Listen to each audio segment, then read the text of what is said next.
Hello hi ನಮಸ್ಕಾರ, ಎಲ್ಲರೂ ಹೇಗಿದ್ದೀರಾ?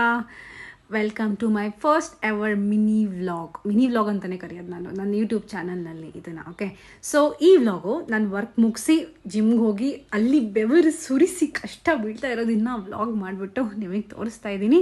ಆ್ಯಂಡ್ ಜಿಮ್ ಯಾಕೆ ಮಾಡಬೇಕಂತ ನೆಕ್ಸ್ಟ್ ವೀಡಿಯೋದಲ್ಲಿ ಹೇಳ್ತೀನಿ. ಓಕೆ, ದೆನ್ ಭೀಮನ ಅಮಾವಾಸ್ಯೆ ಇರೋದಕ್ಕೆ ಹಿಂದಿನ ಅಮ್ಮಂಗೆ ಕೇಳ್ಬಿಟ್ಟು ಒಂದಷ್ಟು ಪ್ರಿಪ್ರೇಷನ್ ಮಾಡಿಕೊಂಡೆ. ಇದು ಭೀಮನ ಅಮಾವಾಸ್ಯೆ ಪೂಜೆ ಆದಮೇಲಿನ ಫೋಟೋ ಇದು. ಓಕೆ, ಸೊ ನನ್ನ ಗಂಡ ಅವರು, ನನ್ನ ಪತಿ ದೇವರು ಆಲ್ರೆಡಿ ಎಲ್ಲ ರೆಡಿ ಮಾಡ್ಕೊತಾ ಇದ್ದಾರೆ ದಾರ ಕಟ್ಟೋಕ್ಕೋಸ್ಕರ. ಅರ್ಶಿನ ಕುಂಕುಮ ಹಚ್ಚಿ ಆಮೇಲೆ ದಾರ ಕಟ್ಟೋಣ ಅಂತ ಬರ್ತಾರೆ. ಆದರೆ ಅವರು ಒಂದು ಕೆಲಸ ಮಾಡೋದನ್ನೇ ಮರೆತುಬಿಟ್ರು ಅಂತ ನಾನು ಅವ್ರಿಗೆ ಮತ್ತೆ ನೆನಪು ಮಾಡಬೇಕಾಯ್ತು. ಯಾಕಂದರೆ ಅರ್ಶಿನ ಕುಂಕುಮ ಕೊಟ್ಟಮೇಲೆ ಹೂ ಕೂಡ ಕೊಡಲೇಬೇಕು. That's my favourite ever. Okay, so ಅದಾದ್ರೂ ನನ್ನ ಗಂಡನ ಕನ್ಫ್ಯೂಷನ್ ಹೋಗಿಲ್ಲ. ತಾಳಿ ಕಟ್ಲಾ ಅನ್ನೋ ಥರ ದಾರ ಕಟ್ಲಾ ಅಂತ ಬರ್ತಾ ಇದ್ದಾರೆ. ಇಲ್ಲ, ಅದನ್ನು ಕೈಗೆ ಕಟ್ಕೋಬೇಕು.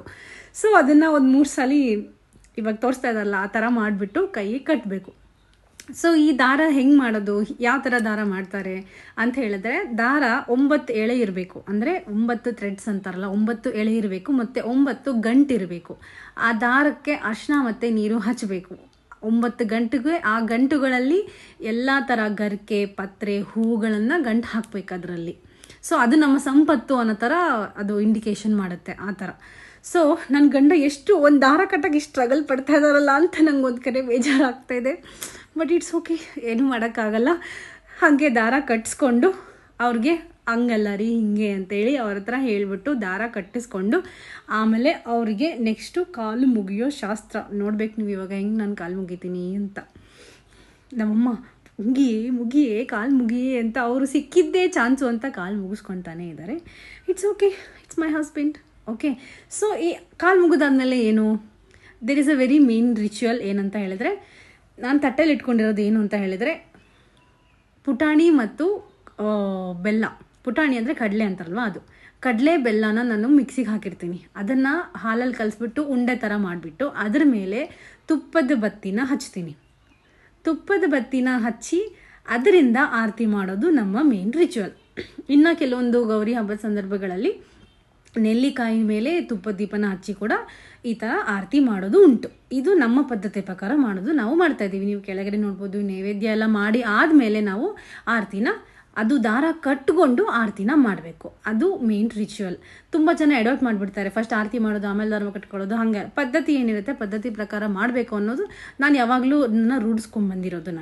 ನನ್ನ ಅವತಾರ ಯಾಕೆ ಹಿಂಗಿದೆ ಅಂತ ಕೇಳಬೇಡಿ. ಯಾಕಂದರೆ ನನಗೆ ಹಬ್ಬಗಳಲ್ಲಿ ಹರಿದಿನಗಳಲ್ಲಿ ಈ ಪೂಜೆ ಮಾಡೋ ಟೈಮಲ್ಲಿ ಅಥವಾ ಅಡುಗೆ ಮಾಡೋ ಟೈಮಲ್ಲಿ ರೆಡಿಯಾಗಿ ಮಾಡೋದು ತುಂಬ ಕಷ್ಟ. ನನ್ನ ಅವತಾರ ಹೆಂಗಿರುತ್ತೆ ಅಂದರೆ, ತಲೆ ಸ್ನಾನ ಮಾಡ್ಕೊಂಡು ಬರೋದು, ಸೀರೆ ಉಟ್ಕೊಳ್ಳೋದು, ಆರತಿ ಮಾಡೋದು, ಇಷ್ಟೇ ಹೀಗೆ ಆಗಿರುತ್ತೆ. ಆಮೇಲೆ ಫೋಟೋ ಶೂಟ್ ಅಂತ ಬಂದಮೇಲೆ ಅಥವಾ ಒಂದೆರಡು ಫೋಟೋ ತೆಕ್ಕೊಳ್ಳೋಣ ಅಂತ ಬಂದಾಗ ಮಾತ್ರ ರೆಡಿ ಆಗಿದ್ದುಂಟು. ಯಾಕಂದರೆ ನಾನು ನಿಮ್ಗೆ ತೋರಿಸ್ತೀನಿ ನೆಕ್ಸ್ಟು. ನೋಡಿ ಇಲ್ಲಿ ಹೆಂಗಿದ್ದೀನಿ, ಇಲ್ಲಿ ಯಾವ ಥರ ಇದ್ದೀನಿ ನೋಡಿ.